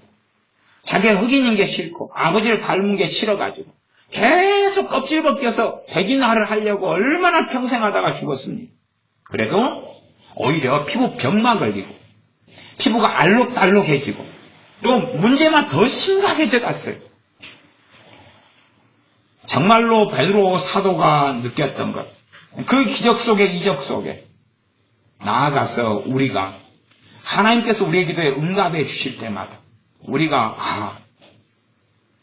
내가 얼마나 바르게 살았기 때문에 응답해 주셨는가가 아니라 그 응답이 있을 때에 내가 전제적으로 얼마나 주님을 필요로 하는가, 내가 주 예수 그리스도가 아니면 얼마나 살 수 없는 존재인가, 그걸 깨닫는 사람에게 자유함이 찾아오고 성령 충만이 찾아오고 성령 충만을 통하여 기도가 흘러나옵니다. 흘러나와요. 우리는 초심으로 처음 사랑으로 돌아가야 됩니다. 물론 성령 충만을 경험하지 않은 우리 자녀들이 주님을 정말 원하지 않은 거예요. 자기가 파멸될 수밖에 없는 존재라는 걸 모르는 거예요. 그런 것 없이 말하자면 뒷문으로 학교를 들어온 거예요. 입학식 없이 학교를 들어온 거예요. 그럼 졸업이 있겠어요? 없겠어요? 졸업은 없습니다. 그런 사람을 청강생이라고 해요. 뒷문으로 학교를 들어온 사람은 졸업할 수가 없습니다. 앞문으로 들어와서 입학식을 해야 되고 그 다음에 학교에 있는 학생 기록부에 이름이 올라가야 돼요. 그래서 반배치를 받아가지고 정상적으로 과정을 통과해야 졸업을 하는 거예요. 그런데 정말로 자기가 죄인이고 그 죄인이라는 존재를 느끼고 애통하고, 물론 애통을 정말 우려해야 된다, 통곡해야 된다, 그거랑 좀 더 다릅니다. 그게 있을 수도 있고 없을 수도 있어요. 그러나 정말로 예수님이 아니면 안 된다는 것을 많이 느끼면서 주님을 믿게 된 사람은 그것만큼 성령 충만을 받고, 살짝 느낀 사람은 별로 성령 충만을. 왜요? 별로 주님은 살짝 필요하잖아요. 주님은 살짝 필요한 거예요. 나아가서 자신이 심각한 죄인이라는 것을 느끼지 못하는 사람은 성령 충만을 받을 수가 없어요. 성령 충만을 받을 수 없어요. 아니요, 어쩌다가 받을 수 있을지 모르겠어요. 그러나 거기에는 신비한 하나님의 역사가 있어서 그렇습니다. 말로 다 할 수 없는 하나님의 역사가 있어서 그래요. 그까지는 어떻게 다 설명하고 우리가 이해하겠습니까? 그러나 본질적으로 이제 예수를 믿고 아는 사람들은 말씀을 통해서 내 존재를 봐야 됩니다. 내 존재를 봐야 돼요. 내 가지고 있는 몇 가지 죄를 봐가지고 되는 문제 자체는 아닙니다. 내 존재 자체를 봐야 돼요. 내 존재 자체를 보고 예수를 믿는 우리들도 다시금 말씀을 통해 내 존재 자체를 봐야 되지. 이거 죄, 이거 회개하면 깨끗해질 것 같아. 제가 예전에 신앙생활을 하면서 그렇게 느꼈습니다. 내게는 이 죄 하나만 좀 문제를 처리해버리면, 이 죄만 좀 승리하고 이기면, 그러면 나 그렇게 져버릴 것 같아. 뭐 승천하는 엘리야 선지자까지는 당연히 택도 없지만은 이 자주 찾아오는 참소 문제는 좀, 정죄 문제는 내 스스로 양심상에서 계속 걸리고 넘어지고 기도할 때마다 그냥 가슴을 치게 되는 이 죄 문제는 좀 벗어날 것 같아. 그리고 하나님께 그것에 벗어나기 위하여 간절히 기도했습니다. 그랬더니 하나님은 은혜 주셔서 그 죄를 제가 보기에는 극복하는 것처럼 보였습니다. 극복하는 것처럼. 넘어선 것처럼 보였어요. 한참 많이 기도했더니, 몇 달을 기도했더니. 그래서 이제 내가 선 사람이 된 것 같아. 내가 이제 이 심각한 문제, 이 가장 중요한 이것을 넘어섰으니까 이제는 다 깨끗해진 것 같아. 그리고 그 등성이를 넘어선 것 같이 보여서 비유적으로 하면 등성이를 넘어섰더니 더 높은 봉우리가 있는 거예요. 그래서 환장하겠네. 그 다음에 이제 다시 그걸 놓고 또 몇 달을 기도했어요. 그걸 넘어서게 해달라고. 그 죄, 그 자범죄, 그 고범죄를 끊게 해달라고. 그걸 좀 처리해달라고 다시. 그 전에 이것만 넘어서면 될 것 같았는데 더 높은 봉우리가 나올 줄 어찌 알았어요. 저거 넘으면 될 줄 알았죠. 전에 그래서 우리 백운산 유시장님 갔잖아요. 갖고 제가 단체로 끌고 백운산 등반을 시작했잖아요. 갖고 몇 시간을 산을 헤매면서 애들이 물었습니다. 우리 하늘이가 제고 힘들어했지. 목사님 저것만 넣으면 돼요? 저 봉우리만 넣으면 돼요? 그럴 것 같은데 저도 길을 잃었거든요. 몇 년 전에 가가지고 기억이 잘 안 났어요. 근데 그 길은 맞는 것 같은데. 그래서 아마 그런 것 같은데, 그리고 그 봉우리를 넘었더니 더 높은 봉우리가 나오는 거예요. 그치? 계속 그러잖아, 계속. 여기로 가면 이제 끝날 것 같은데 끝나는 게 아니라 앞으로 5km 남았음. 결국은 차 불렀잖아요. 결국 우리 전사님 차 불러가지고 태우러 와주세요.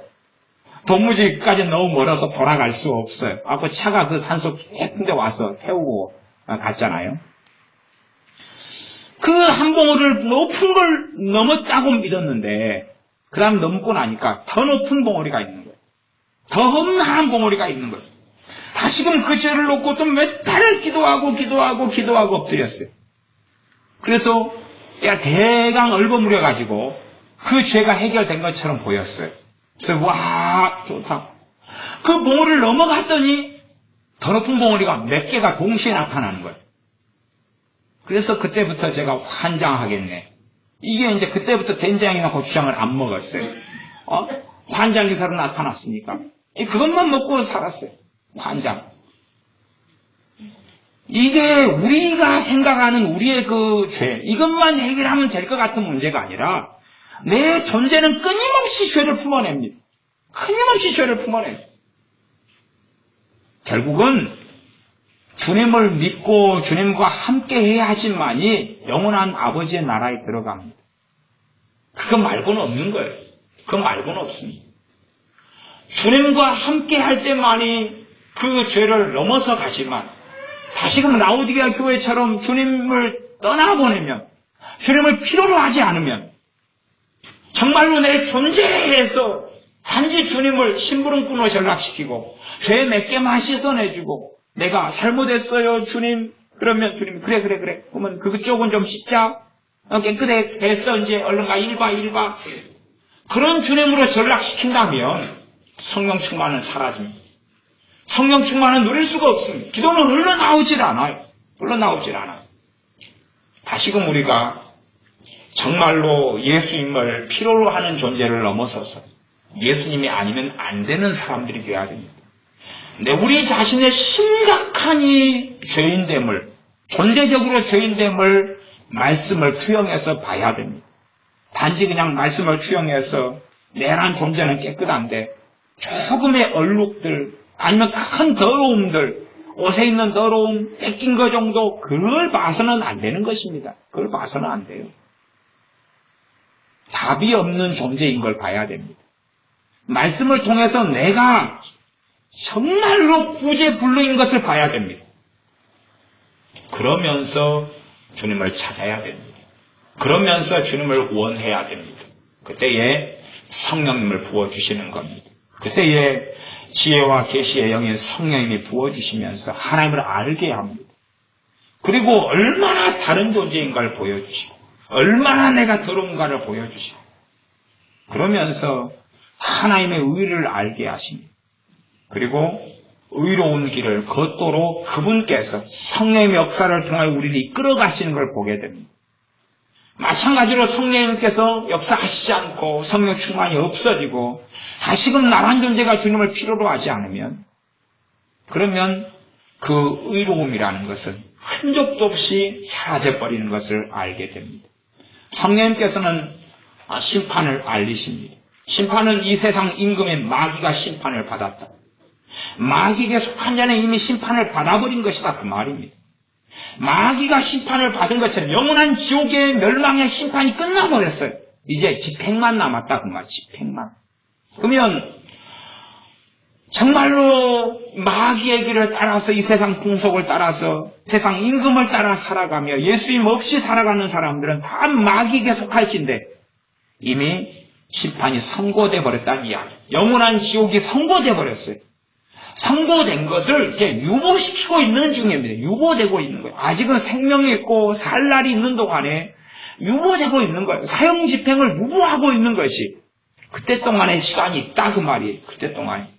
성령에는 그걸 보여주시는 것입니다. 자 봐봐. 사형 집행이 선고됐어. 정죄됐고 너희들 온 인류 너희들은 사형 집행이 선고됐고 영원한 멸망과 지옥이 선고됐다. 어쩔래 이제. 답이 없어. 어쩔래? 그것이 성령님께서 이 땅에 오셔서 세상에 속한 이들에게 말씀하시는 심판에 대한 사역입니다. 우리는 스스로 어렵다 하지만 의에 대하여라 함은 내가 아버지께로 가니 너희가 나를 다시 보지 못하며 참된 의로우심은 주님이시며 주님만이 하나님의 의를 가지고 있습니다. 사람들이 의롭다, 내가 의롭다, 내가 깨끗하다고 아무리 주장해도 그것은 가짜입니다. 주님께서 아버지께 가버리셨어요. 참된 의로우심은 이 땅에 없습니다. 이 땅에 없어요. 주님께서 아버지께 가버리셨어요. 그러니 참된 의는 알 수 없습니다. 내가 스스로 만드는 의로움은 하나님 입장에서 더러운 옷과 누더기일 뿐이지 의로움이 될 수가 없습니다. 이제는 주님께서는 아버지께 가버리셨고 보혜사 성령을 보내주시면서 성령을 통해서만이 주님께서 내주하시는데 그때만이 주님의 의로우심을 입고 살 수 있고 주님의 그 의로우심을 통하여서 내가 이 태양을 반사하는 거울처럼 빛을 반사하는 그런 것처럼 그 주님으로 인하여 발원된 의가 흘러나올 뿐이다 그 말이에요. 의로움의 근원은 우리가 아니란 이야기입니다. 의로움의 원천과 근원이신 주님은 아버지께 가버렸다는 이야기예요. 우리 자신이 의로움을 만들어낼 수 없다는 이야기입니다. 우리 존재에서는 의로움이 나올 수 없어요. 우리 주 예수님이 아니면 의로움은 나올 수 없다는 이야기입니다. 우리 주님께서 나와 함께 하셔서 그분의 의로우심을 성령의 역사를 통해 흘려보내셔야지.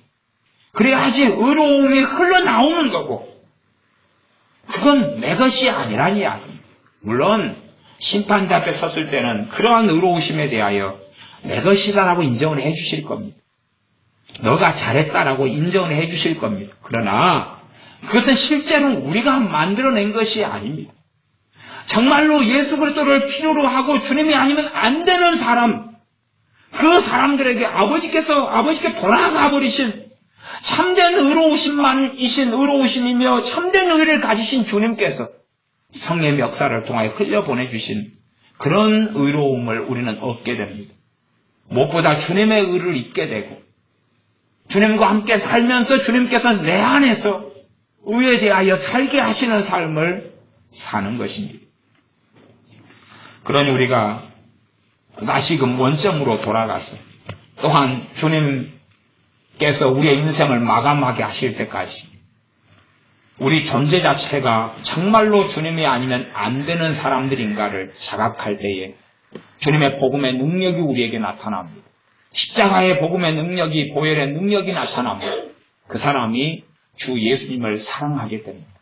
주님을 사랑하는 사람들에게는 현재 문제나 어려움이나 고난이 별것 아니게 됩니다. 심지어는 정말로 주님을 사랑하는 사람들은 죄가 무너져 갈 것이고 정결케 되어져 갈 것이고 깨끗하게 되어져 갈 것입니다. 때로는 죄가 오랫동안 우리의 발목을 붙잡고 있는다 할지라도 그것 때문에 고통하며 탄식하며 정죄 속에 살지는 않게 됩니다.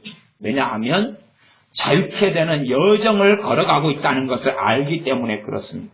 그러나 내 존재 자체가 주님을 정말로 원하지 않고 내 나란 존재 자체가 주님이 아니어도 괜찮은 사람, 주님을 정말로 아니면 불가능한 존재가 아니라면 아무리 죄를 씻고 죄를 떨궈버리고 주님을 닮아가고 하나님을 알려고 발버둥치는 그 수고와 노력도 물거품처럼 변하고 말 것입니다. 기도하겠습니다. 우리가 우리 자신의 의로움과 우리 자신의 기도 생활과 우리 자신의 헌금 생활과 우리 자신의 노력과 우리 자신의 예배를 의지하여 하나님께 나아가고 우리 자신의 정결한 삶을 의지하여 성령 충만을 받아보려 하는 어리석은 삶이 우리에게 있습니다. 우리는 이제 깨끗하게 되었다고 착각하는 가운데서 우리가 몇 가지의 죄만 떨궈내면 될 거라고 하면서 라오디게아 교회 교인들처럼 주님을 문 밖으로 추방해버리고 주님을 정말로 필요로 하지 않는 사람, 주님이 아니면 살 수 없는 사람으로서 살지 않아왔던 것을 고백합니다. 그러므로 주님께서 함께 계실 때만이 우리가 새 사람일 뿐이며 주님께서 우리에게 정말 필요하시니 주님이 아니면 절대 절망할 수밖에 없는 우리가 주님을 찾고 주님을 구할 때에 그때에서만이 우리가 주님의 의로우심을 알며 주님의 의를 힘입으며 성령 충만을 받는 것을 우리가 아우니 우리가 주님을 필요로 합니다. 하나님의 말씀을 통하여서 단순한 겉보기였던 죄가 아니라 근원적으로 성령을 통하여 보여주시는 우리의 죄, 우리의 죄인됨, 존재 자체로서 우리의 죄악을 보게 하여 주시옵소서. 그리함으로 정말로 주 예수님을 원하는 사람들이 되게 하여 주셔서 성령 충만을 받고 기도하려고 애쓰는 삶이 아니라 기도가 흘러나오고 성령 충만이 있으면서 기도가 되어져 가면서 기도를 애쓰는 사람들이 되게 하여 주시옵소서. 사라지는 사람들, 믿음의 삶이 사라지면서 믿음의 삶을 살기 애쓰는 그러한 다른 정로를 걷는 우리가 되게 하여 주시옵소서. 예수님의 이름으로 기도하옵나이다. 아멘. 기도하겠습니다.